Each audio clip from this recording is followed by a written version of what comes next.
All right, welcome to Season 2, Episode 15 of the Retro Game Club podcast. And with me, as always, is Hugh, someone that does not need to go to court to keep his high game scores. I do not know. Nope. All my stuff has indisputable evidence behind it. Yes. You are not being tagged as a cheater. Yet. Yes. There's still time. So what's been going on? So you remember a few episodes ago we had the fine folks from Hard 4 Games on here? Yeah. So after that, I sent them a bunch of various VHS tapes that I've had over the years. Some of them from the video game store. And one of them I sent is a tape called Atari Jaguar Do the Math, which was a Atari Jaguar promo tape that we got in November 1994. Which, of course, the Jaguar was a just dominant system back then. Yes. And they ripped it and posted it. I can't believe how great it turned out. Like, the quality of that video is amazing. And they just posted another video that I sent them. The Sega 32X Virtual Fighter promo tape, which is shorter, less interesting, but does have, I believe, one Vaporware game in it. Nice. Cool. So this is obviously on YouTube. Yes, they're both on YouTube. So go out to the Hard 4 Games channel, and you can see the Jaguar one is really great, man. We used to run that a lot in the store, not because we like the Jaguar, but because it was like a 45-minute tape, and it was a pain to change the tapes. Yeah. And it didn't have like a lot of talking. I mean, it has like a couple Jaguar commercials like in the thing, but mostly it's just gameplay. It's just 45 minutes of Atari Jaguar gameplay. Definitely didn't help sell the system.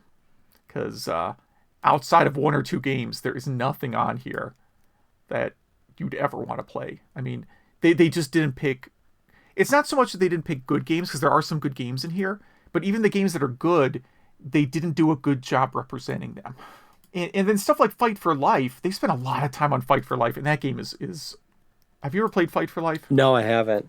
My Jaguar experience is limited. Okay. That is in my probably bottom 5 games I've ever played. Wow. It's like a battle, it's a virtual fighter, battle arena to Shinden kind of knockoff game. You know, Those are two good games. Fighter. Two good games there. Yeah, two good games. So this is Atari's take on those games.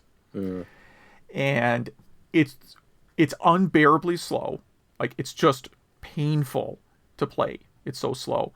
And then your characters have life bars that are just absurdly long. Like, I mean, you are just wailing on your opponent full force for 7 or 8 minutes before their life meter goes all the way down. Sounds not fun.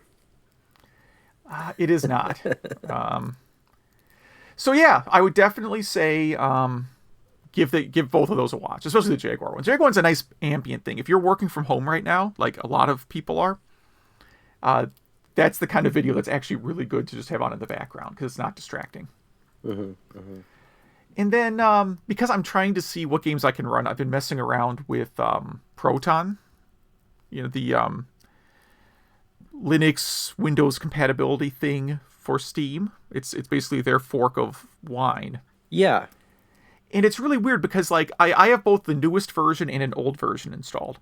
So initially I was having like almost no luck with Proton. And then I installed version 5, which you can install alongside 4. You don't uninstall 4 to run 5. And a lot of games started working better in 5, but there were still 1 or 2 games that wouldn't run in 5. And I went back and tried them in 4, and they play in version 4, but not version 5. And then other times, yeah, I don't know why. And then other times it's just weird stuff like DirectX 8 works, but not DirectX 9 mode. It's got to be some default setting that 4 has and 5 doesn't, and vice versa. Something like that. Something like that, yeah. But it's been kind of neat, like just playing around, because I have so many Steam games, either like a bundles I've bought or, honestly, like listeners or people I know who have just said like, "Hey, I think you'd like this game," and just have gifted me some random Steam game. It's funny you mentioned that. I was just reading an article, I think, last night, and apparently there's, I don't know if you saw this article, it's not really relevant to retro gaming, but there's a new Raspberry Pi Debian distribution that looks exactly like Windows XP and Windows 10. Really? I did not see that. Yeah. Well, the guy that made it also does he somehow ports Steam to it. So this is Steam on Raspberry Pi, which is ARM, and Proton works on it. He made some x86 to ARM, I guess, emulator that you could watch him on his video actually play some pretty impressive games. So yeah, definitely worth checking out. All right. Yeah. It's a great looking interface. If you like how Windows looks, but you don't like anything else about it, that's the. I don't like Windows XP. I liked Windows 95. I like Windows 2000. Never really liked Windows XP. All right. So what have you been up to? Work, and but I kind of learned and proved something about myself this week and last week, which is why I never get a project done. It's because when I'm coding, and I'm really if I'm right now, I'm coding something pretty difficult. I learn a lot while I'm doing that, and I want to incorporate all that stuff into my old projects. And so projects never get done. They just get updated with newer, more slick code that the person that would use this project wouldn't care at all. It's just me. And so there's that. And then shout out to my buddy Rick and Zach, who helps us with the show. They've been helping me on the side. In the future, we want to do a playing retro games online with MAME and RetroArch and stuff. And they've been helping me kind of test that out. So hopefully in the next episode or two, we'll be able to have a topic where I really dive into that. Yeah, is it gonna be like a 4-player game? Is that what we're looking for? So right now, I just want to get people set up. Because I'm all set up, but before anyone's time is really wasted, hey, see if you could connect to, my system and watch me play that kind of, it's just like a starting place. So yeah, that's all I've been really up to, and obviously playing our game club games. And hopefully, I know I say this every episode, but in a week or two, work should allow me to actually start playing games again. I'd really like to get into the Final Fantasy VII Remake. Yeah. I got it opening day, or release day, but... So, yeah, I did too, and I will probably start it, I'm thinking next week. I made the mistake of pre-ordering a bunch of games that come out at the same time. Mm-hmm.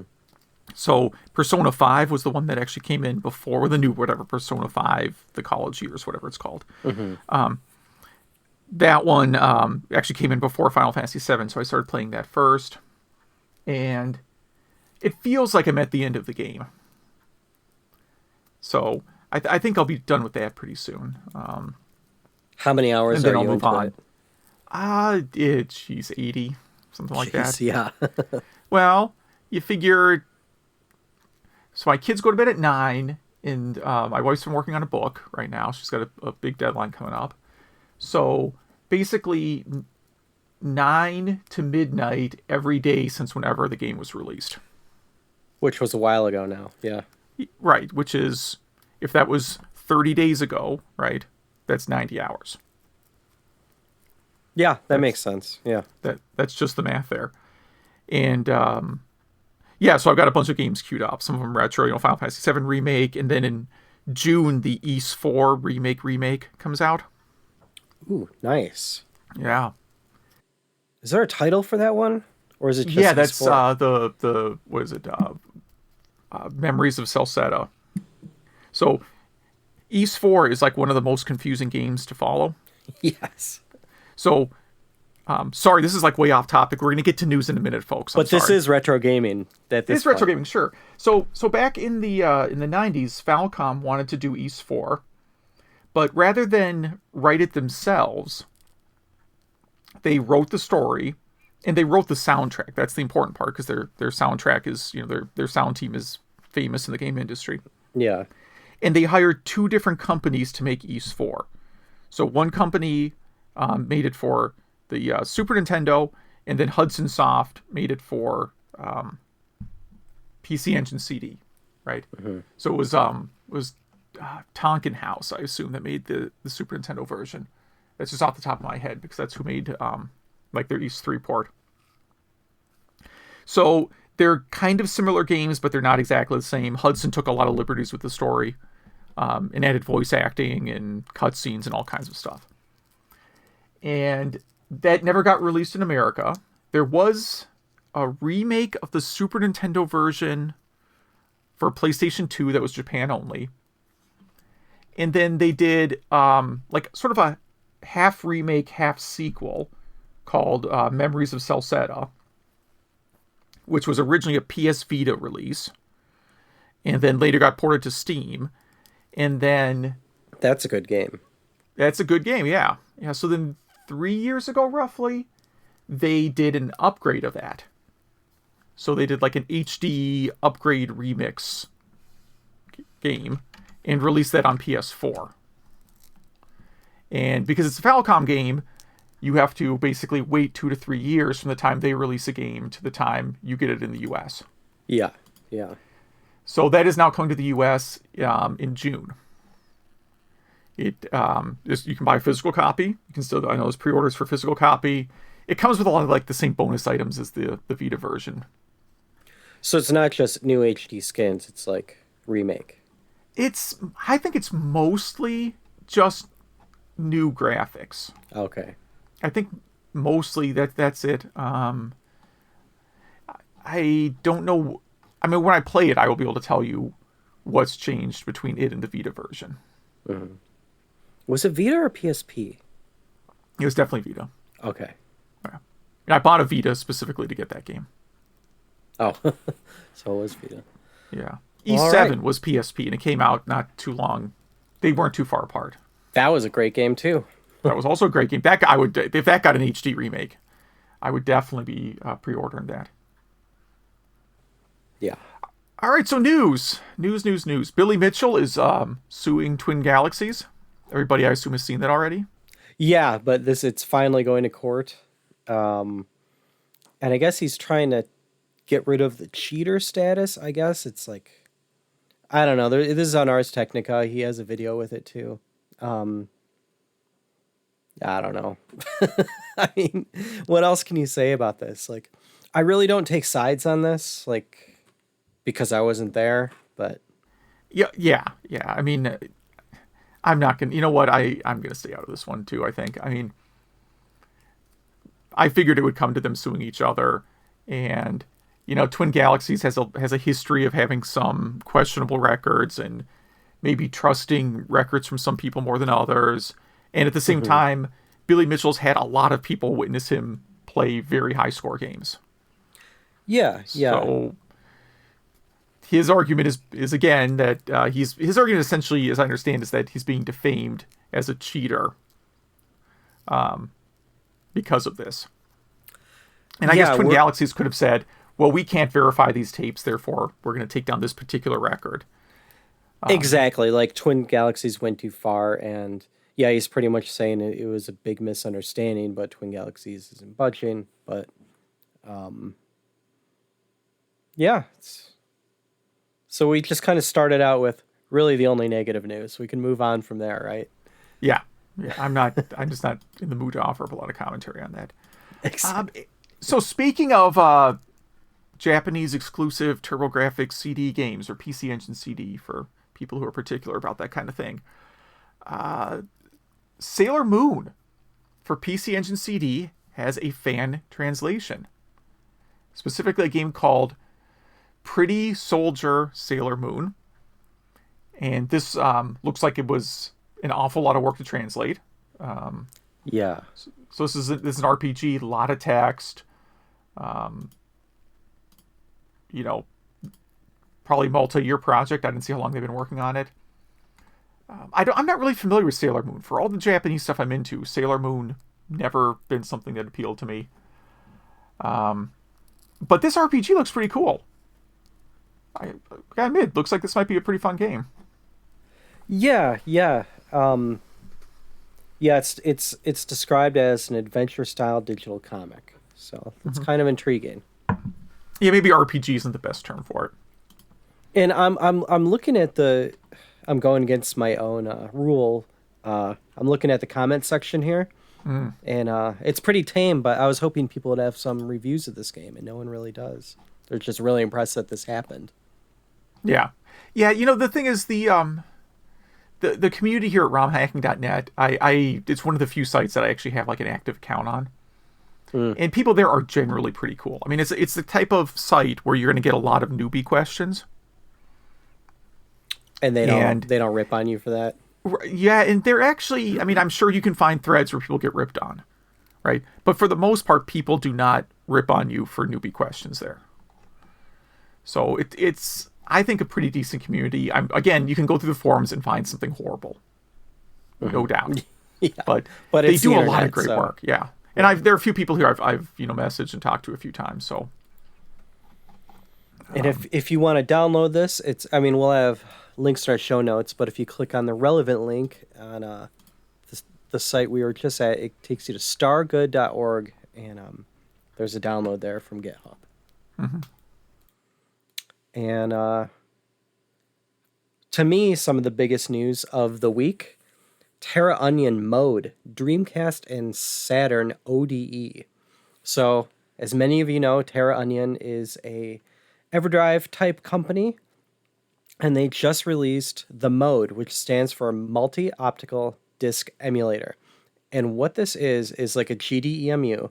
So what that means is in your Saturn or Dreamcast, you could buy this thing, rip out your CD-ROM from either of those devices, and plug this thing in, and it works with either a 2.5-inch hard drive, a micro SD card, or just a USB thumbstick. And these are the same people that make one of the best. They make the Neo SD, the Neo Geo multi-card, and they make the right, and the Sega CD cartridge. Yeah. So yeah. Why I'm mentioning that is all of those have incredible interfaces to choose which game you want to play and stuff like that. And this one also, it has everything you want. Unlike the other systems that are competitors to this also supports more formats like bin ISO and bin Q, CDI, GDI, and CCD, and which is important to me because it just makes it a lot easier to create game lists and stuff. So zero seek times, faster load times. It looks like it supports every game, even Saturn RAM Kart games. So pretty exciting stuff for me, at least. It retails for 182 euros. Yes, ships from Andorra. I dare say this is the biggest retro gaming related developer in Andorra. I'm going to go on a limb. Yes. So, once I have any money again in my life, this will be my my first gift to myself for making it through the apocalypse. We have a lot of emulation type news this week. RetroPie 4.6 released with Raspberry Pi 4 support. So that's giant news. Along with this, it has a lot of emulator core updates and like game scraping updates. This is a really big update. If you have a RetroPie, definitely update it even if it's not on a Raspberry Pi 4. And this is just another reason to upgrade your Raspberry Pi 3 to a 4 because you'll be able to emulate a lot more stuff. So here's the thing I'm most excited about, and I want to know, I would love to see if someone figures this out. One of the changes is support for real CD-ROMs. That's one of the big things in this release. And I'd be fascinated to see a project where, you took like a dead Sega CD or a dead Turbo Duo and you put the Raspberry Pi in there and you wired up. Those disk drives are too slow. You probably want a faster drive, but you know what I'm saying? Like, Yeah, yeah. Like if there was a project to build a TurboGrafx 16 CD system out of this, I would definitely be down for that, because those systems don't have really good lifespans. No, no. They have like capacitor problems. You pretty much always have to get them recapped. And this would be really cool, like if you could do like a 3DO or a SAT or whatever systems they support for CD. Yeah, that I'm pretty excited about. Speaking of which, one thing that Terraonion also makes, which again I cannot afford right now, I don't even know if it's shipping yet, but it's an adapter that you put on the back of your TurboGrafx 16. I forget what that port is called, the booster port, but it makes it so you can use an SD card and load all your ROMs and ISOs for TurboGrafx CD from there. Nice. So it's the first time you could do that. Yeah, it is so those sold out. CDs, But yes, I'm looking at it right now. It is pretty awesome. yeah, it's really cool. Yeah, those guys are geniuses. That's all I can say. Yes. This is the longest title I've ever seen in our show notes. What is this? So this one is on wololo.net, my favorite word to say. And yeah, I'm not going to read the entire paragraph, which is the title, but in short, on your 3DS and on your Vita and other ARM v6 systems, Nintendo 64 emulation just got a lot better, with Mario Kart 64 and Super Mario 64 are now effectively playable on both. It's pretty huge. But can't you buy Mario Kart 64 on 3DS? Like, I would be surprised if you couldn't. no, I was wrong. You cannot. But Yeah, so I'm really actually. So I'm going to comment that I am surprised at that. yeah, me too. Me too. I mean, there was like Mario Kart 7 and stuff like that on there, but you could play Gex, Diddy Kong Racing, F-Zero X, Rampage World Tour, Gex 3, Mario Kart 64, and Paper Mario is close to being playable. So that's pretty neat, because those systems aren't, in terms of megahertz, aren't that much faster than a Nintendo 64. But really cool. And to keep the emulation theme going, RetroArch 1.8.6 was released. And again, this is a huge one because PS Lite is now available for it, which is a PS3 core. So you can start emulating PS3, I guess? Yeah, PS3 is also based on, well, I don't know if there's going to be yard sales this year. There were last year. And PS3 was plentiful at yard sales last year. I love my PS3. I have never owned a PS3. I think it's a great system. But that's the difference in our kids. That tells you more about the difference in our kids' ages than anything else. Because, you know, that generation, I just bought like the Nintendo stuff because I had young kids in the house. Mm-hmm. Yeah, exactly. Yeah. Another big update for this, though, is playlist compression, which I guess is pretty big because, well, they could get pretty big. So this compresses a crazy amount. Save game compression. So here's some examples. A Genesis plus GX game, which, Genesis plus GX is just the Genesis emulator. A save game for that is 32K. Compressed, it's 83 bytes. It's pretty huge. Yeah. And a lot of other nice quality of life features. So if you use Windows like I do for emulating, you could use a program called, I think it's called Stellar, to update your system automatically to it. All right, what do we got next? Pong Quest. Oh, jeez. I did not put this in the notes. Matter of fact, I did not want to talk about Pong Quest. I saw it and I said, well, all right. That's what we're doing now. Basically, this is by the company that owns the rights to Atari. And they did not develop it. A company called Checkered Inc. developed it. They make, a lot of kind of, I'll call them like Twitch, phone games. Things you're supposed to fire. Like basically, hey, I'm in line at the grocery store. I'm going to play a game for 5 minutes. Yeah. They make a lot of that kind of stuff. And this is a Pong-themed dungeon crawling RPG, is what they call it. All right.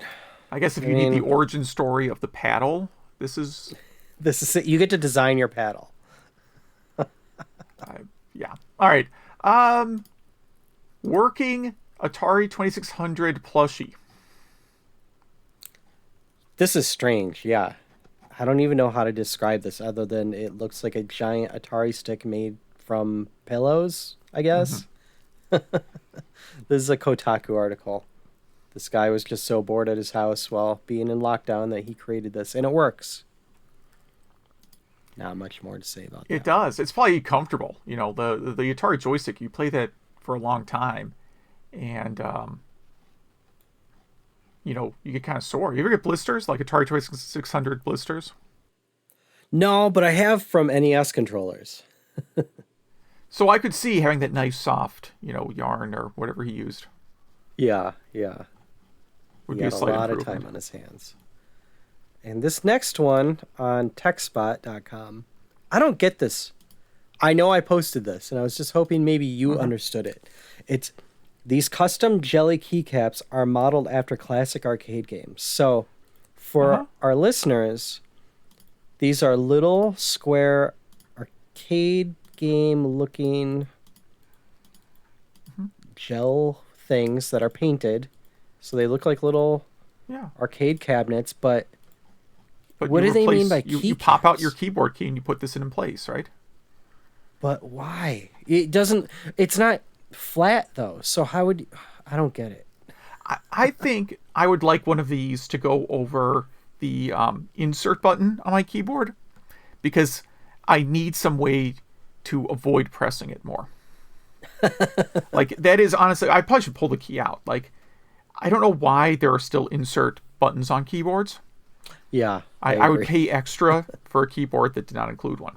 Or numlock. Both of those keys need to go. Well, for $49 per, you can buy one of these gel keycaps. So then I'd be like, oh, wait, I don't want to touch my nice Doom keycap. Yeah, that I paid $50 for. Yeah. That Doom one actually looks pretty cool. It does, yeah. So that would get me to not press hit the insert key and then be frustrated. Yeah. Controlling, people are really bored during this lockdown, aren't they?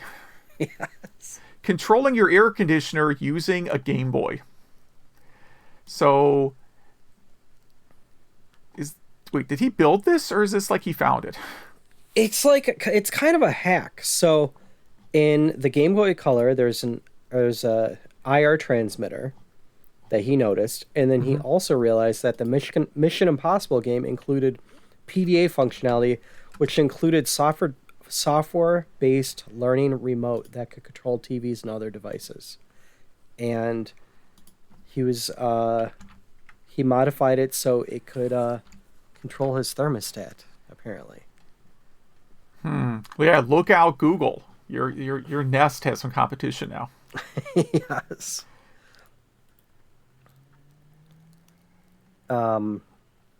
Alcorn, the creator of Pong, explains how early home computers owe their color graphics to this one cheap, slick trick.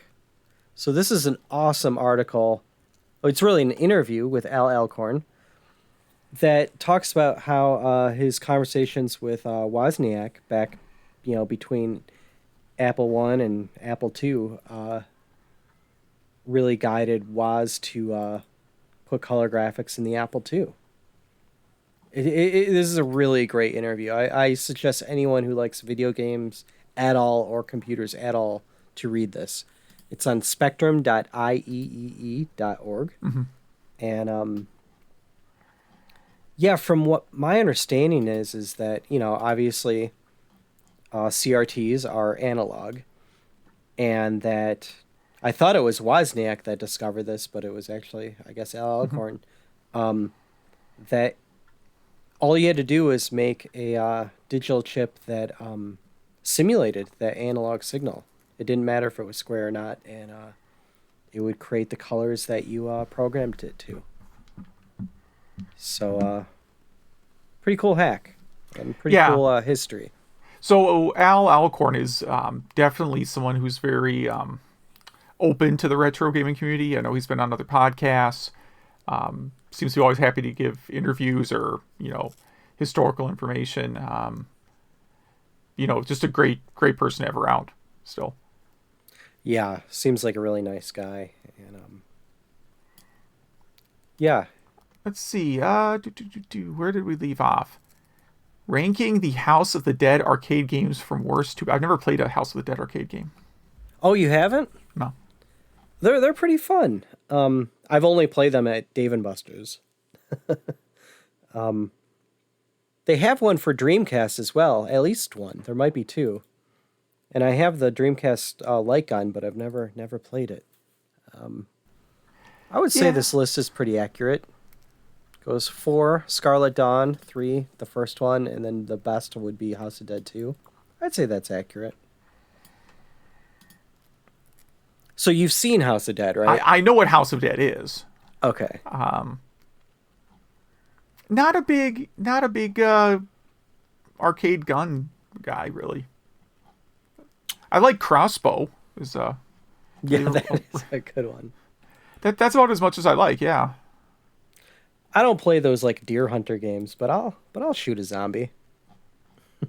Yeah, the deer hunt is kind of weird because it's like I don't think that's how deer hunting works, right? My impression is deer hunting is like fishing. It's a lot of hours of having to not be noticed, right? Yeah. Who knows? Zombie hunting might be the same way. By far my favorite news item, possibly in the entire Retro Game Club podcast history. It's on Indie Retro News. Space Quest, a Son of Xenon, an official fan-made adventure prequel to Space Quest 1. And oh my gosh, this looks incredible. It does, yeah. This looks really great. It looks very, very authentic. Yeah. Yeah, it has the EGA graphics and everything, and I've already downloaded this. I really hope our listeners download and play this one as well. Oh yeah. So it's an adventure game studio game. Okay. So yeah, this is a tool to make Sierra style games. I actually looked at this tool quite a bit when I was thinking about doing a game demo. Yeah, I am so into this. Actually, because of this, I started looking at more Space Quest stuff to see if there was anything I missed. Because eventually I need to play Space Quest 5. I think it was the only one I've never played. And I didn't realize there was a Space Quest comic book. So I've been lurking online trying to find those to purchase. Let's see, massive Nintendo source leak. I would say be careful downloading that until you know what's actually in it. I don't know the whole story here, but it apparently has code from everything from Nintendo 64 to the Wii. Yeah, so it's operating systems, it's demos, unfinished games, the full iOS, which iOS is the Wii's operating system, full iOS source code. And rumor has it that this is only the tip of the iceberg. Like they're just releasing this stuff in waves. Right, but iOS is just FreeBSD, right? I don't know. I've never looked into it. It's based on FreeBSD. So it's not. I don't think there's a terrible amount of secrets in what's in some of the OS, right? Like the Switch is running a fork of Android. It would be kind of neat to get the Switch source code, but ultimately you know you're working with an Android system. Yeah. And this code can never be used in an emulator ever. Yes. So Vice.com, which occasionally has some, they got some weird stuff, and then occasionally they have some really great gaming stuff. And one of them here, they posted an article about the legal risks of using stolen source code to develop emulators. Yeah, if I was developing or maintaining an emulator, I would stay as far away from this as possible. Yeah, you have to do like a clean room implementation, basically. Yeah. Unless you're working, like if the CPU, if the spec for that, like stuff that's already been open sourced and is available, that's one thing. But otherwise, like Atari Jaguar, like all that stuff. One of the companies that has owned Atari at some point, just released all the Jaguar stuff. Here, community, have at it. We don't care anymore. Yeah. Whereas the current owners of Atari would be trying to sell you like Jaguar blockchain right now. They literally are. That's literally what they're doing. Atari Jaguar blockchain? Oh, no. Just okay. Atari blockchain. Atari Casino. Yeah, I'm familiar with that. That's why I commented. But yeah. I guess you could do some blockchain stuff on the Jaguar. It'd be tough. Yeah, you could do it. You could still use the do the math slogan also. It would still apply. And the math would be in the negative because you would lose all your money. Yeah. Unofficial PC port of Super Mario 64. I assume this has been taken down, right? Whoop! And it's gone. Yeah, the video is gone. But I did watch the video. So this is a lot of hard work from a few people trying to make the Mario 64 code, try to port it into human readable C code so it can work on, Windows and stuff like that. And it actually works with DirectX. It works with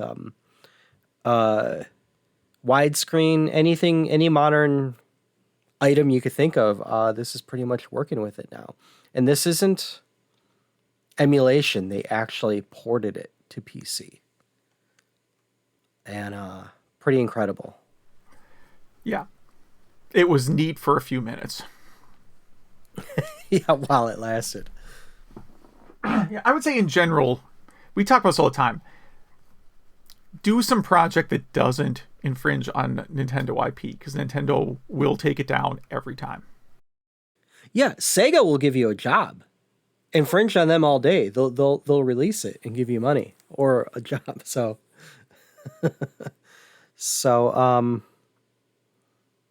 I guess we have an interview this episode. Yeah, we're talking about the interactive fiction conference NarraScope, and let's go right into that. All right, and today we are joined by Andrew Plotkin, who's going to be talking a little bit about the NarraScope conference coming up in, I guess, just a few days from the time you're listening to this. Welcome to the podcast. Thank you. Thank you for having me, and all those things one usually says. Yes. So this is we hadn't talked about the conference in the show before. We've talked about like other gaming conferences and conventions before. So for people who've never heard of NarraScope, what is it? Well, NarraScope is our attempt to cover the topics of interactive fiction, adventure games, interactive narrative, story design, hypertext, twine, inform, and all the other things that have sort of spread out from that field of endeavor in the past several years. Mm-hmm. There are a lot of game design conferences out there. There are a lot of game development conferences, but there aren't that many that are focusing specifically on the concepts of interactive story design. Mm-hmm. Yeah, and of course, I realize like interactive fiction is the preferred term. If I accidentally call it text adventure, apologies to the community. It's just old habits die hard. But yeah, I mean, I think both of us and a lot of our listeners, some of our first experiences with gaming really was interactive fiction, right? We had Commodore or an Apple II, and played Infocom games or played Scott Adams games, and sure. That's my generation. Yeah, exactly. Exactly. Yeah. And, for me, at least, I think it's really, fascinating and exciting to see people still developing games in that genre. And, that there are opportunities for people who maybe haven't gone back and touched one of those games in 30 years to get back in and, learn, explore new content and maybe even learn how to develop a game themselves. So one of the things that we try to make sure is that we don't want to be just a retro conference, right? We are trying to we're trying to cover what people are doing now, and that's why we're not using interactive fiction as the only headline, because there are whole communities out there that don't really think of themselves as interactive fiction designers, just because that term came out of the 1980s. There are a lot of game designers and Twine people and hypertext people who think of themselves as story designers in the field of video games. And we're trying to pull in all those communities and get everyone together and exchanging information, because it's not just us old fogies anymore.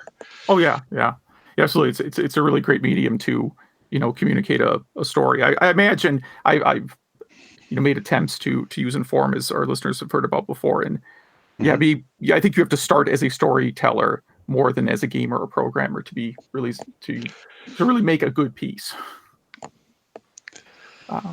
So, what are some of the topics that you're going to be covering this year?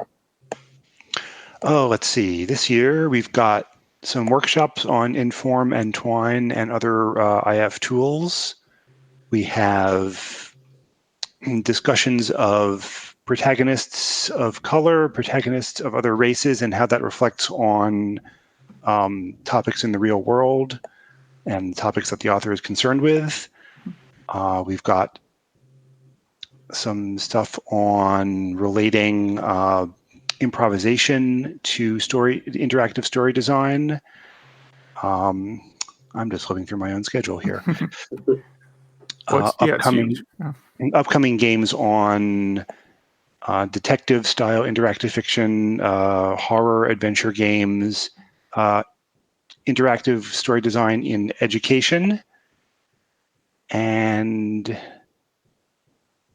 then just talking with groups of people who are involved in IF education and the organization's board of directors, which is the organization that is putting it on. I'm also on the board of directors, and this is our chance to talk with essentially our constituents, the people who support the things that we do, and have planning chats and talk about what the future is going to hold and what's going on in the upcoming year.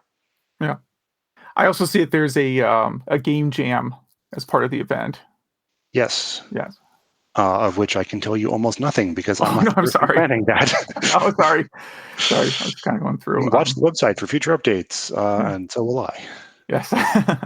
But yeah, I mean, the agenda, I mean, like I said, there must be 30 or 40 sessions, it looks like, or somewhere in that ballpark. And it does seem to cover things of different experience levels and in different perspectives. And we were originally planning this to be a weekend in Illinois at the university, and then there would be several program rooms set up, and everything would be very concentrated. But since now everything is online, we were spreading it out to the full week, and nobody has to miss a talk because there's some other talk going on at the same time.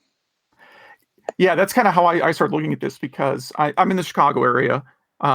Getting down to Champaign is not really a problem, but I'd never really considered attending something like this in person. But when I saw that the sessions will be online this year, I thought, oh, this would be kind of nice to have something to watch in the evenings, better than watching Tiger King or whatever else everybody else is binging right now. So if people are interested in attending a session or watching one of them later, where do they go? All the links will be on the website, NarraScope.org. See the show notes. We are going to have all the streams being broadcast on our Twitch channel, and then afterward we'll get them, some process that we're still figuring out, we'll get them edited and posted on YouTube. Okay. And that is mostly running, it starts May 28th? Right? May 28th is the workshops, And then the game jam is before that. The game jam runs up to that, and then the 28th is workshops, and then the keynote talk starts on the 29th in the morning East Coast time, and then we'll just run for a full week of 6 to 10 sessions a day. Wow. Okay. And for our listeners who may not be into interactive fiction, or maybe they're younger listeners, that our listeners, really, we have all age groups and all over the world. And are there any particular games for people who may just not have dove into interactive fiction that you could recommend? Like, here's a good starting place. Something old, something new. Any recommendations? I would say, I'm not going to name specific titles. I will say go look at the Interactive Fiction Competition website, which is ifcomp.org. And that is both old and new because the competition's been running since 1995. And they're mostly shorter games. So you can look through the winners of each year, look at some stuff from the 90s and stuff from this year and so forth. Look at the top few games, see what looks interesting, and you can probably play through one of those in a couple of hours. And there's all sorts of styles of game in there. Old school puzzle games and sort of character-based hypertext and everything in between. Now you've written quite a few games yourself, right? I mean, when you replied to your email, I'm like, oh, I recognize that name from the various IF sites. I know, like, you had a game. It was I'm gonna probably mispronounce it. Hadean Lands. Yes. Yeah, and that got coverage on quite a few sites. I think that came out 5 or 6 years ago, probably. Well, it got coverage because it was one of the first big video game Kickstarters.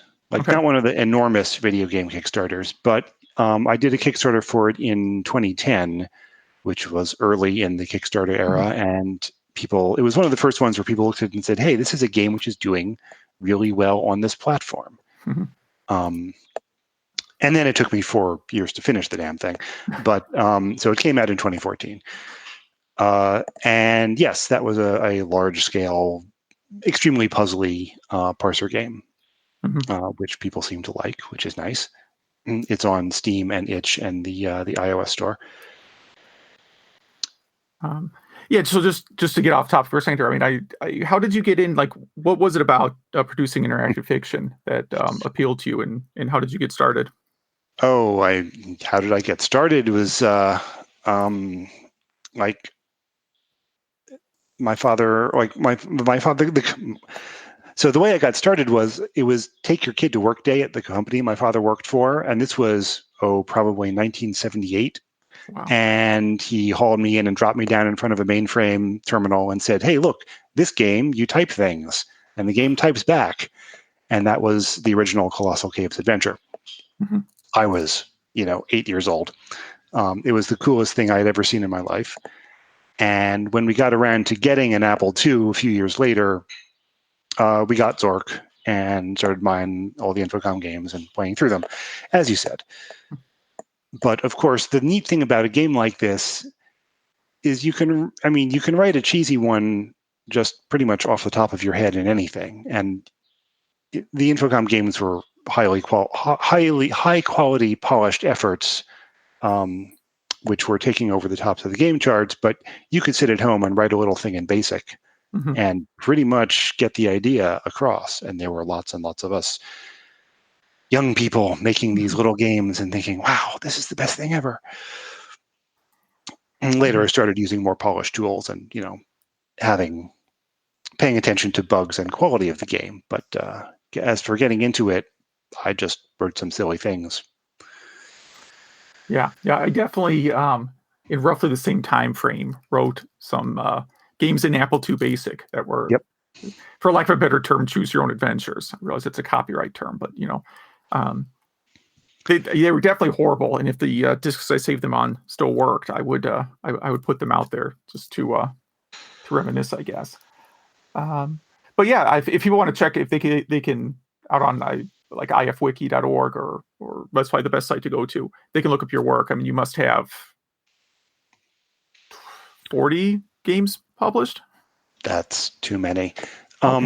It's a funny count because obviously it includes larger games like Hitting Lands, but also tiny little experiments that barely count for anything. It's a total of like maybe 25 titles on the list, but some of them are very small and experimental. I do have a couple of the ones that I wrote back in the 80s. If you really want to replay them, Really? they're not good. No, but it's kind of fun still. It's kind of fun to see. It's fun to see people trying new ideas, if that makes sense, right? And seeing people's early work can sometimes be fun too. Have you ever dove into MUDs? Because a lot of the MUDs I would play back in the 90s and early 2000s, often I wouldn't run into people, or, I'm more of an offline gamer, but there were a lot of interactive fiction components in some specific MUDs, and I was just wondering if you were ever interested in those or got into those. Oh, yeah. Actually, I was at when Tiny Mud. Did you play Tiny Mud? Was that for a little bit? Yes, for a little bit. And so Tiny Mud was invented at Carnegie Mellon, and I was an undergrad there at the time. So there was basically this grad student doing a thing, and someone said, "Hey, you can log into his server. It's just down in his office right there, but you can log in through the network." And I did, and that was Tiny Mud, and we played it. I wouldn't say that I was one of the obsessive Tiny Mud builders, but I tried to use it for the kind of game that I was interested in, which was designing a single player scene or area. And I hung out on some MUDs for a few years after that. A few years ago, I tried to come up with a concept for what a modern style MUD would look like, one that was not parser based, but rather hypertext and more easily available for people to construct shared environments in. That experiment was called Sultani. I don't know if you've seen that on my website. It was not terribly successful, but it still runs, and it's an example of the way I think a multiplayer text environment ought to work in the era where Infocom is no longer the sole example of how these games should work. Mm-hmm. So that may or may not be interesting. Yeah, it's very interesting. I'll definitely check that out. All right. So so again, if people are interested in learning more about interactive fiction, conference coming up soon over at NarraScope.org. Anything else you want to plug or encourage people to check out? That's an excellent question, which I have not prepared for. That's all right. Well, I would say check around. There are various interactive fiction community sites. Intfiction.org is a discussion forum that a lot of us hang out on. ifdb.tads.org is the large database of IF games, which includes references to just about everything that's been written in the past 30, 40 years in the field. So see what you're interested in and come hang out and introduce yourself. Yeah, so the site you just referenced, I definitely spent a lot of time on. Geez, how long ago would this have been? Whenever Palm Pilot was a thing, because someone had written a Z Machine interpreter for Palm Pilot, and I said, remember that. I said, "Oh, great! I can look like I'm working and be playing a really great adventure game." That was kind of the appeal to it.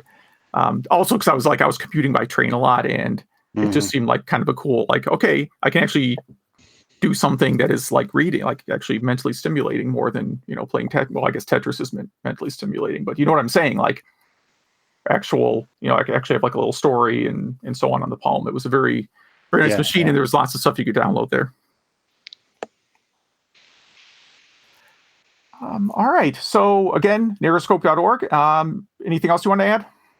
Not at this time. All right. Yeah. Well, thanks for having me. Yeah. Thank you for joining us. Appreciate it. Yeah, thank you very much. All right. Thank you again to Andrew Plotkin for talking to us about NarraScope and about interactive fiction in general. Definitely Google him, because if you enjoy interactive fiction, he's got a number of games. He's not asking for money for them. Go ahead, download a few, give them a try. Definitely worth your time. We'll have his links on our show notes. And by the way, listeners, do you look at our show notes? ever, email us. Email at retrogameclub.net if you look at our show notes. I'm just curious to see if people actually follow it. I hope you do, because there's a lot of good links there. Should we do some game clubbing? Yeah, let's do that. Mine's up there first, so I guess I'll go. I picked Dragon's Lair. I picked it because I had it. Well, I have it on every system ever, I think. And I wanted an excuse to play it on PS4. So one night last week or the week before, my wife went to bed a little bit early, and I just started playing it, and I powered through it. And so if somehow you listen to this podcast and you don't know Dragon's Lair, it was created by Rick Dyer and Don Bluth. He is the animator of American Tail. What else? Some big ones. Secret of Nim. I was going to say Dark Crystal, but yes, Secret of Nim. I don't know why I get those confused. They're not at all like... They have the same kind of ambiance, I guess. But yeah, it's one of the first Laserdisc games, so it's like an interactive movie, and you move the controller or press the sword button at the right time to get to the next scene, or your character dies a gory, hilarious death. Mm-hmm. And this game I find wildly charming, wildly frustrating. It's just a beautiful game that was far, far ahead of its time. I mean, it was released in, 83? They probably started programming it, in 81, 82. And I'm definitely going to recommend the PS4 port of this. I'm not sure if this is on all the ports, but you could pick different modes. Like there's a hard mode if you want somehow, because the game's already hard. There's it'll give you hints on what to do. You can even make it where if you didn't do it right, you keep moving ahead anyway. Yeah. I want to say it took me... There were some scenes that took me forever to get through. I seriously almost raged quite a few times. But, I want to say an hour to get through it. This was, again, a week or two ago, so I don't remember totally, but... Not only was it a great port, but there's an extra feature in it where there's a nice interview.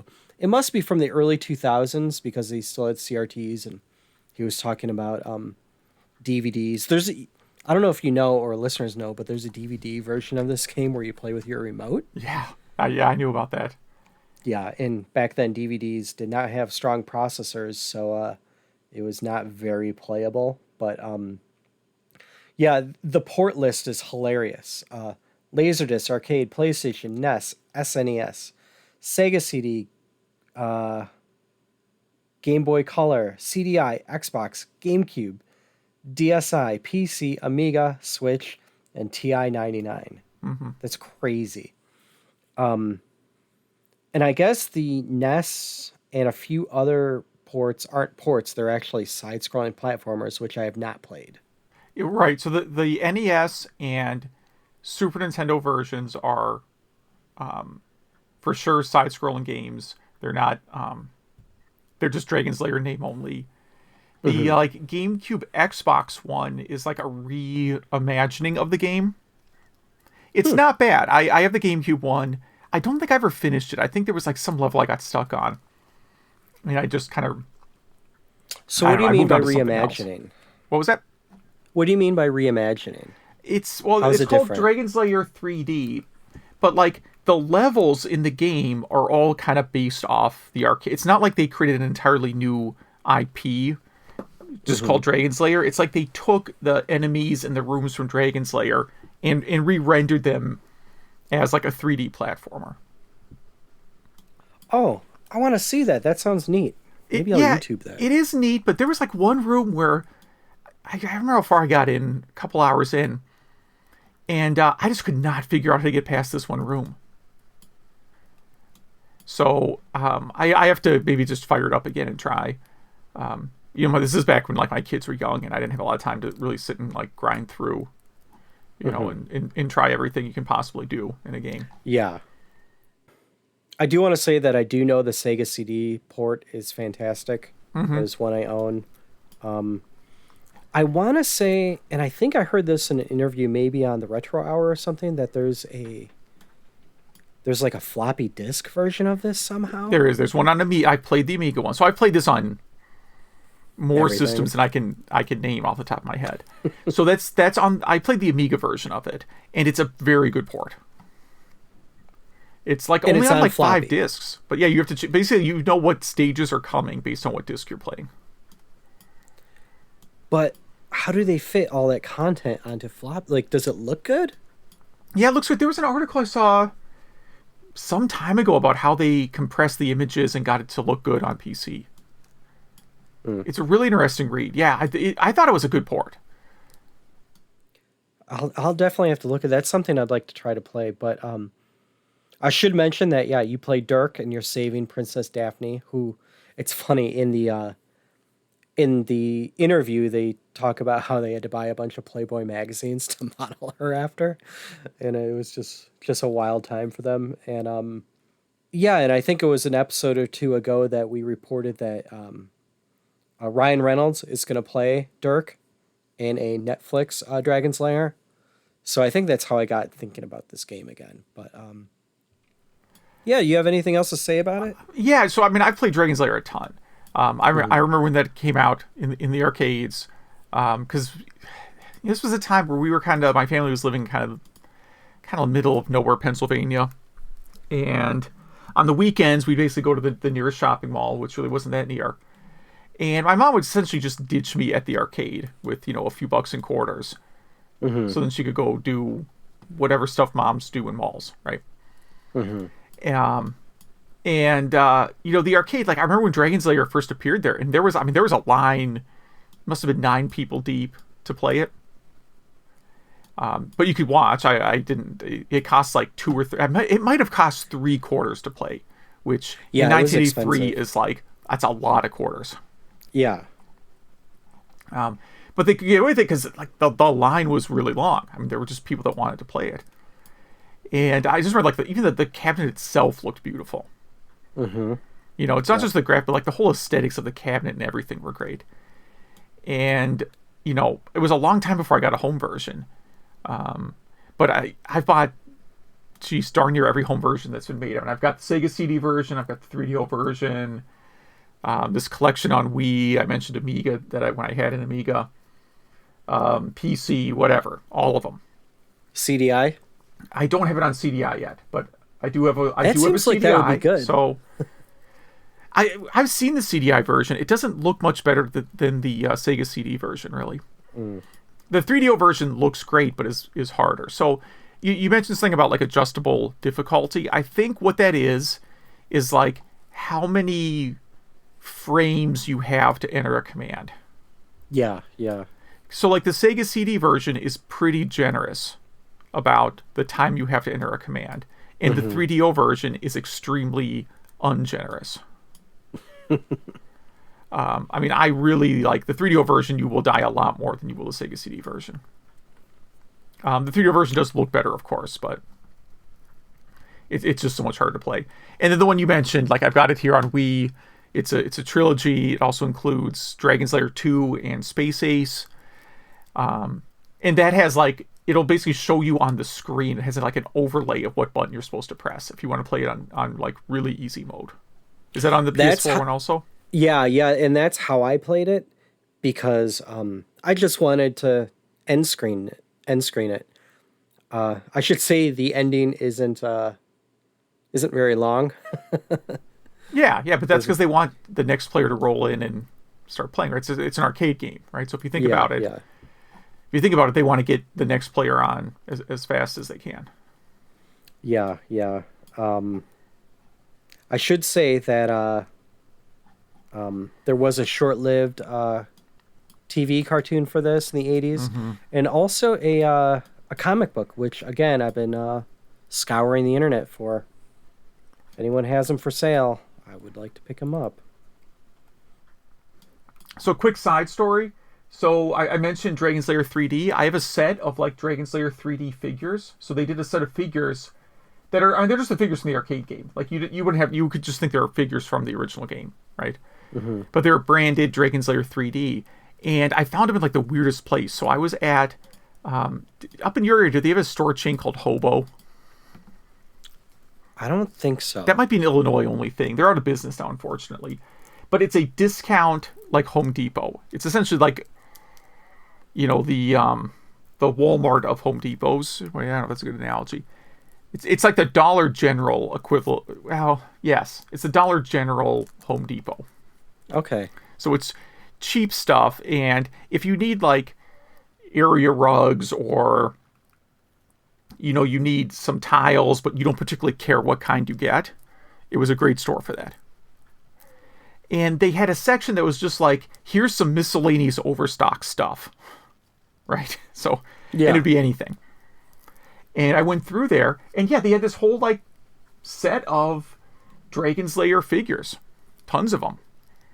So like, oh, I guess I'm gonna buy some Dragon's Lair figures at a hardware store. Yeah, how random. Why not? But you know, I'd mentioned, I think last episode, how surprisingly good the Game Boy Color version is. And I played that again, and it really does hold up well. I'm so, you mentioned you were shocked how they managed to fit it on floppy disk. Game Boy Color, it's even more shocking, like how good they made that game. It is really like, in terms of, you know, like the PS4 and Wii and Switch, whatever else it's on, those aren't ports at this point, right? Or those are ports. They're, well, I say, they're emulated versions. They're not ports. Yes. So of like source ports of the game, that Game Boy Color version holds up extremely well still. Interesting. Yeah, I'll have to look at that. Yeah, for what's essentially an NES. It's kind of disappointing because you know then that they probably could have ported it to NES. Yeah. Huh. Yeah, and there's not a lot of audio in it too, so you don't need that data. There's almost no audio to really the end, so yeah. Yeah, there's not like ambient music, right? There's sound effects. I mean, there's some music, but it's not like there's not background music constantly playing. Yeah. But yeah, fantastic game. If you haven't played it in a while, I suggest you go back and play it. Mm-hmm. So which is your favorite room in Dragon's Lair? Oh, man, that's a great question. I'd like to say... Oh, man, you caught me off guard with that one. You go first. All right, so I'll say aesthetically, I like the whirlpool rooms, you know, where you're underwater in the barrel. Mm-hmm. I think aesthetically, and that's an easy level too. That is an easy level, yeah. I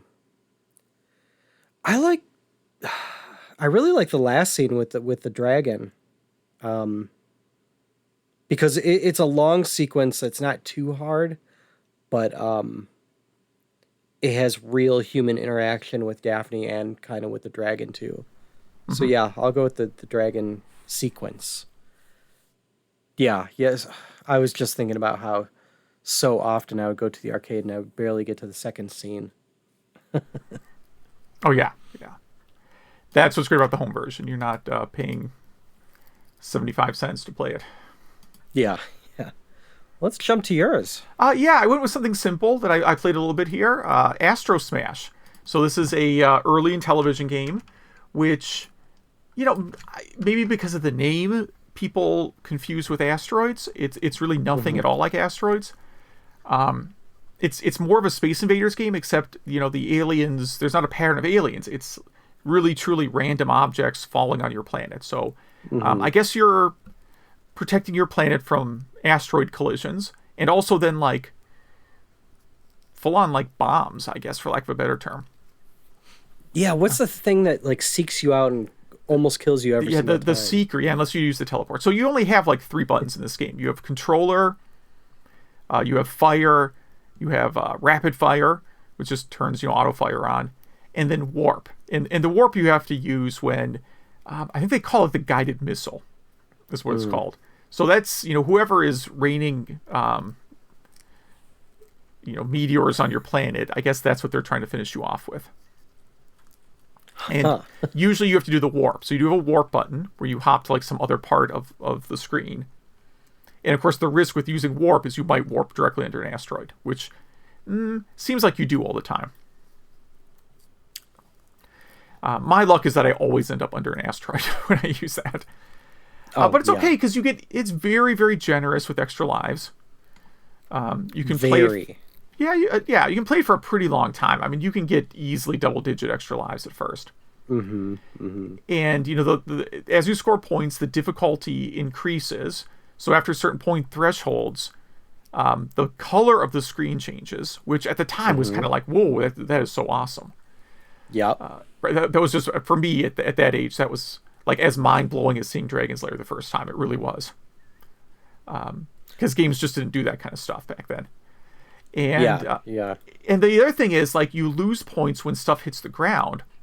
So you can advance to a stage and then fall back to the previous one. Wait, say that again? So when things hit the ground, you lose points. So, like, let's say I think it's like 30,000 points, the screen turns blue. If enough stuff hits the ground, you fall below 30,000 points and the screen changes back to the previous color. Oh, I didn't notice that. Okay. Maybe you're better at the game than me, but I have that happen a lot. Where it'll kind of flip between the two for a while. Have you looked at the video for the updated version for the Amico, Intellivision Amico? I have, yeah. It looks pretty amazing. There's also a nice homebrew TurboGrafx game called Nanette Engine. I don't know if I'm pronouncing that correctly. It's something similar to that, which is literally Astrosmash, but with different sprites. I could see, like, if you wanted to learn to do game development, writing a clone of this. I probably at some point thought about writing a clone of this because it's a fairly simple game. But it's just addictive. You can just keep playing and seeing how far you can get. The whole like screen color change. That's kind of your reward for progressing through the game. Well, and for the little horsepower that the Intellivision has, there's a lot of physics going on. It's not just stuff dropping down. There's stuff going at different angles and arcs, and pretty impressive stuff. Yeah, and there's more stuff on this. Like, it's the number of things are on the screen that would cause like the NES to start flickering. Yeah. So pretty impressive. I did not play. I've never even seen the 2600 version. Oh yeah, I haven't either. You know what? I own that, don't I? Hold on. It's called Astro. It's called something else though, right? I don't think so. It's called... Well, hold on. I literally have it in box over here. Let's stand up.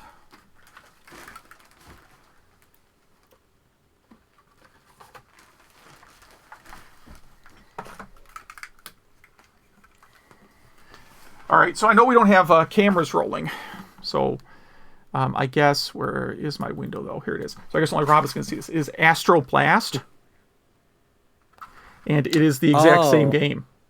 But the graphics aren't quite as good because it's the 2600. And it's conceptually the same game. You don't have like an auto fire button. Maybe you can... I haven't played it. Maybe you can just hold the fire button down. Despite having this nice box copy here, I've never played it. The one thing this does better than the Intellivision, I think, is it says on the back here it supports the paddle. And that would be nice. Paddle would be much better for this game. And if anyone wants to play this, it's on a lot of websites, so you just play it in your browser. Yeah. Yep. All right. Intellivision does not give takedown letters, apparently. Under due ownership, who knows? All right. What do you want to do next? Well, I've been thinking about the game I'm going to pick a lot lately because I played it when I was younger, and I recently joined a DOS game Facebook group. So I've been having a lot of discussion about that. But Microsoft Flight Simulator 4 for MS-DOS. And I'll go into why I picked that particular number. But you could play this. You could probably find a download anywhere, but it's definitely on archive.org that you could just play in the browser also. And you don't even need a joystick or anything like this for this game. Well, no, it's a flight sim. Like, joystick almost wouldn't make sense for it. Yeah, yeah. How about you? I'm putting down generically Centipede. Nice. So any game titled Centipede.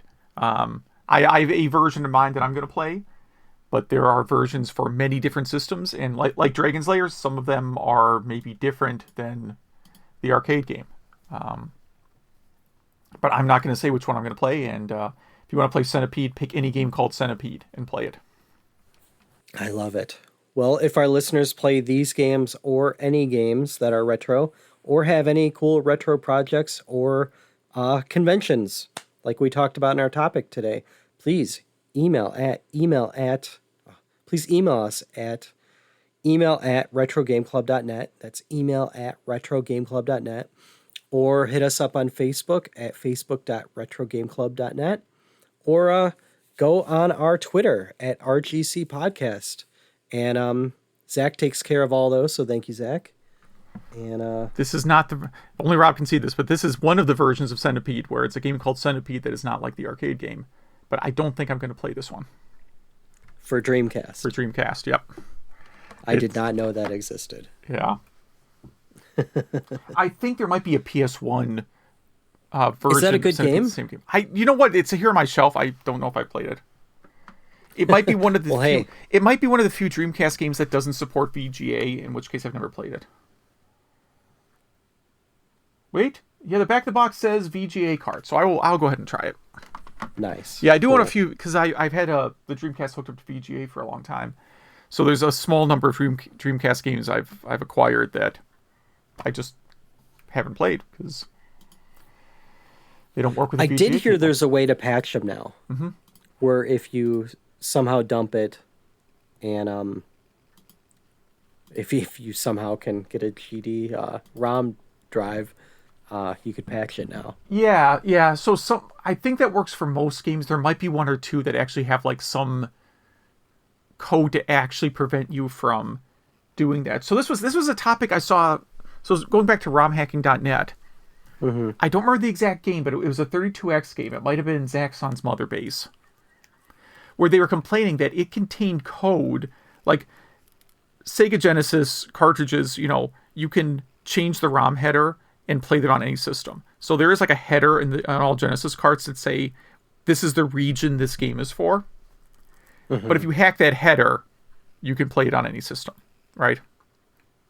It's literally just a 3-character string of what region you support. Yeah. So that's it. That's how much it's enforced. But one of these games actually then contained code to like figure out which version, I'm guessing by number of frames per second, but because the refresh rate, right? Number of like V blanks. Yeah. Like it must do some measurement of, here's a math operation that takes 100 V blanks in a North American console and 120 V blanks in a European console. Like they have to have some code in there because this ROM hacking discussion was about how did they do this in the first place. That would be a fun one. That'd be a fun demo program to write. How to write a Genesis game that literally will not run on a non-US console. Ooh, I might have a weekend project now. Yeah. Well, we have tons of feedback, which is awesome. Oh, yeah. I was just looking at this. So apologies to anything that I lightning round. I did not look at email before logging on today. Let's see. Majors writes in, hopes that we get more Final Fantasy VII cosplay. I don't know how to pronounce it. Cosplay. Not because he's a fan, but because it means conventions are back. Yes. Yeah, I don't know. I think you could do Zoom cosplay pretty well. Fortran COBOL jokes. I say keep the old programming jokes coming. All right, good. We will do that. Good.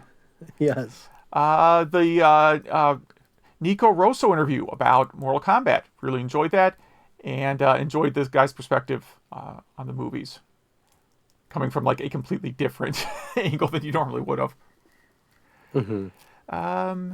3D Sickness, he also complains of getting nauseous playing Descent in the 90s. And his buddy had what was then a cutting-edge 46DX with 4 megs of RAM. So you could play it at pretty much its optimal settings. And PlayStation VR Wipeout Omega Collection also gave him the same feeling. And he also, like me, worked at a video game store in the 90s and wanted to complain about the Eidos boxes. And yes, the Eidos box, Tomb Raider. Tomb Raider came out right when I stopped working there. And Tomb Raider was another box that we absolutely hated. I think game companies don't realize how many of their game store employees, have suffered through just because of the boxes. Oh, and then occasionally we get these crazy things where people would like shrink wrap 3 games together, like in a collection. So they would just hang off the shelf? Oh yeah, it would be like longer than the shelf. Crazy. And then we would also still stock stuff like Microsoft Access, right? Like that was a thing we sold at a video game store. And that came in a box that was approximately 80 pounds because it had like a manual for Microsoft Access included, which bigger than Lord of the Rings trilogy, I'm pretty sure. Yeah. Maybe Andy Serkis could read that on online. Online, that'd be really thrilling. Some Game Club game feedbacks. You have to edit this because yeah, I'll edit it because I lost my place here. He says it's a serviceable game in terms of gameplay. Thinks the graphic style reminds him of Psychosis on the TurboGrafx. You're talking about Saint Dragon here, Saint right? Dragon, yes. Yeah. Says it reminds him of Psychosis on the TurboGrafx 16. On the PC Engine version, there's a cheat to make your dragon invincible, but the downside is you cannot collect power-ups, which then make the bosses take forever. Yeah. And apparently there's a boss that looks like Voltron. Boss Robert Lion on stage 1. Oh, yeah, those lines. I hate those lines. I was not thinking of Voltron because I was busy hating those lines too much. Because they jump off the screen and you think they're gone, and then suddenly they're back on the screen. Yeah. Yeah, my first death came from one of those guys. So Smash TV. So it's always been a very, very fun one. He loves the announcer quotes. He says he did just start playing it on Midway Arcade Origins on the Xbox 360, and it does get kind of stale near the end. Which is true, it does. I'm going to skip to the other Game Club games and cover a couple other things here. Astrosmash, first played it on Intellivision, which I assume everybody did. And so he also mentioned the 2600 port uses the PAL controller, which is a better experience. Yeah, I should try that now. I've got a 2600 and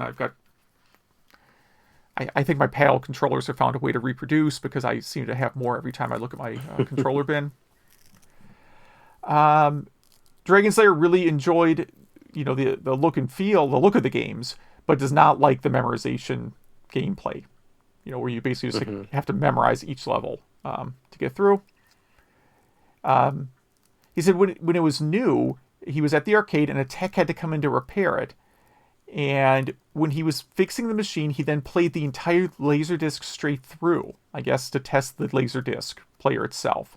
So he saw all the levels without ever spending a quarter.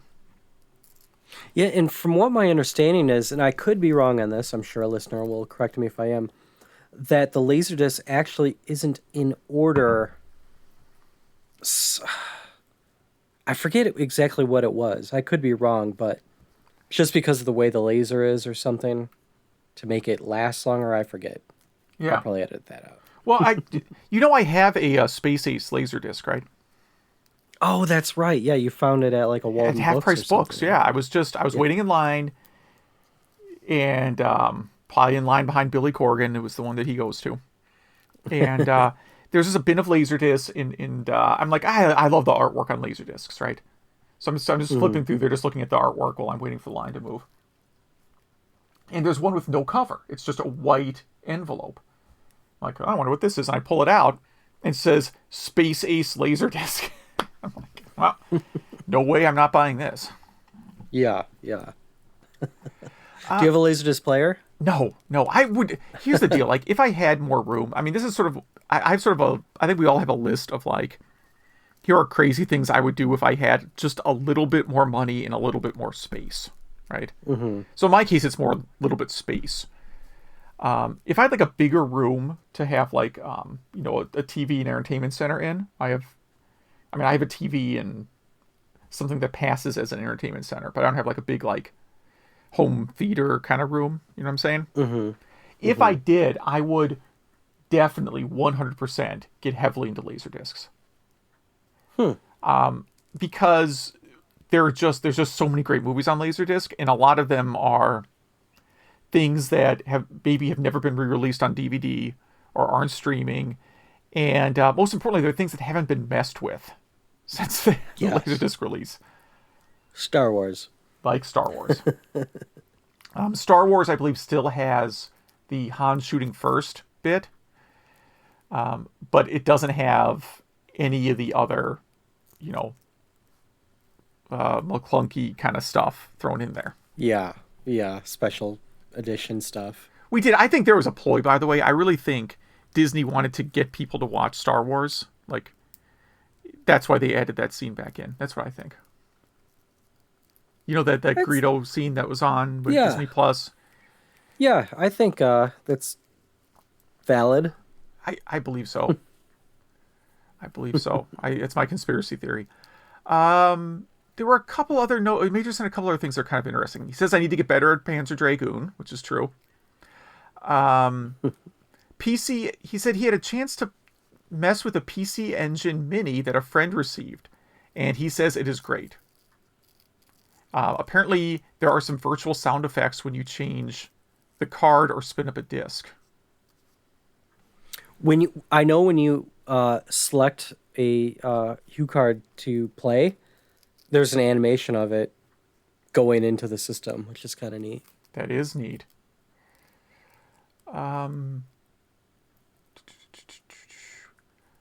So the abandoned PC store reminded me of a recent YouTube video where someone found an old warehouse for Computer Reset in Dallas, Texas, and made a raid looking for old crusty PC stuff. And then by comment that it looked like it was actually older, he just sort of, I think rightfully, that it probably just had a lot of old merchandise still. And maybe it had been the supplier for the government's 5 1/4-inch discs all these years. I guess we had a social media question. I think we had a few. Favorite controller for retro gaming? It says Xbox 360 pad. But hands down, the Saturn pad is his overall favorite to use. It sometimes has issues with compatibility, since you need some sort of converter to use it on PC or consoles. And then also recommends the PS2 Hori Wrap, which he sent a picture of, and I saw, and it's very impressive looking. Mm-hmm, mm-hmm. And for events, he has some tips for hooking up 10-player Bomberman, which we should talk about at some point. Have you done 10-player Bomberman yet? No. Yeah, unfortunately, that's a wait for there to be video game conventions thing again. 10-player Bomberman is pretty amazing. Yeah. Yeah, I think I own. Let's see. That's a Saturn one, right? So if that's I think there's only one Saturn Bomberman, if I'm right. If so, I have that one. Yeah, it's a Saturn. Saturn one. Thank you, Majors, for that email and all your emails. You're a rock. You hit us every episode, which I love. Jason writes in. He loves Astrosmash. I played it on Friends and Television, and beside Tower of Doom and Thunder Castle, it's one of the few Intellivision games that he regularly plays now. As a kid, he could never wrap his head around Dragon Slayer. He couldn't figure out why he couldn't control the character like in a normal arcade game. A few years later, he got into Cobra Command in the arcade, which is another Laserdisc game, and it's less hard and a bit smoother paced.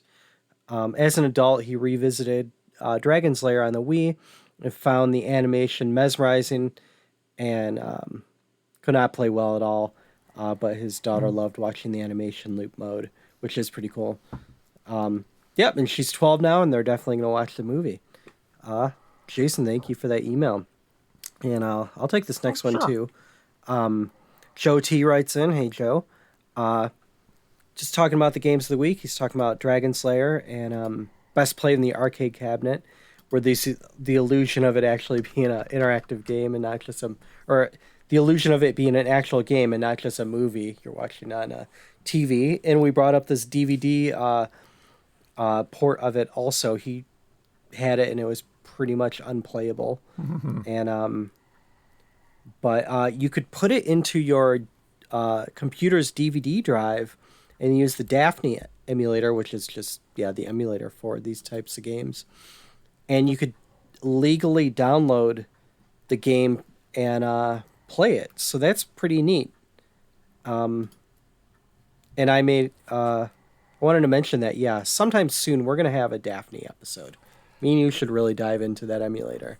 Yeah, we should see if some of the creators want to do an interview.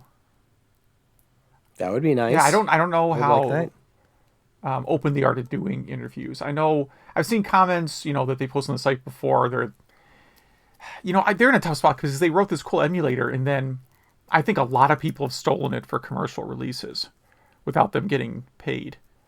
And I don't know if they would be interested in talking to someone if we, agree to either mention that or not mention it. That makes sense. Yeah. Because I could understand feeling very, very jaded about something like that. But yeah, I think that'd be a great guest if they'd be interested. He also mentioned something here that I didn't think about, or I may have not even known this, that on Daphne, you can play the cut drawbridge scene and choose from random levels and sequences of levels. So that's kind of neat. Yeah. Astrosmash, it's definitely a classic. He tried the 2600 version, but it just looked too zoomed in and the graphics weren't as good. So Intellivision is the way to go. And he always remembered it being the kind of game that was on like early 2000s cell phones. Which, pretty much. Even modern cell phones. But all right, if any of you have any feedback, please email us. Email at retrogameclub.com. And we do have some social media feedback as well. Want to take a few of these? Not many this time. Yeah. Which one is it? Favorite controller for retro gaming? Does using a Genesis controller for 2600 games count as a modern or retro controller? Depends what year you're doing it. I would also like to give a shout out here for using the Genesis controller as a 2600 controller. That is a great choice. I did that for years. Someone else sent us a note about the Mario Odyssey 64 mod. Says the cart size goes from 8 meg to 64 meg. It's awesome. But hey, I wonder how big actual Mario Odyssey is, Because 64 meg is an impressive size for a Nintendo 64 game, but Mario Odyssey at 64 meg, like as a small size, is also impressive. Yeah. But yeah, thank you all for the feedback. We love it. That's why we're doing this podcast, to interact with people playing retro games. So please, our games for the next one again is Microsoft Flight Simulator 4, which I don't know if that actually counts as a game. It's a simulator, but and Centipede. Anything that has the word Centipede in it. Well, really, right? Anything called Centipede. There might be some stuff with Centipede in the title that you don't want to go near. Yeah. All right, I think that wraps it up. Yeah, so thanks for listening.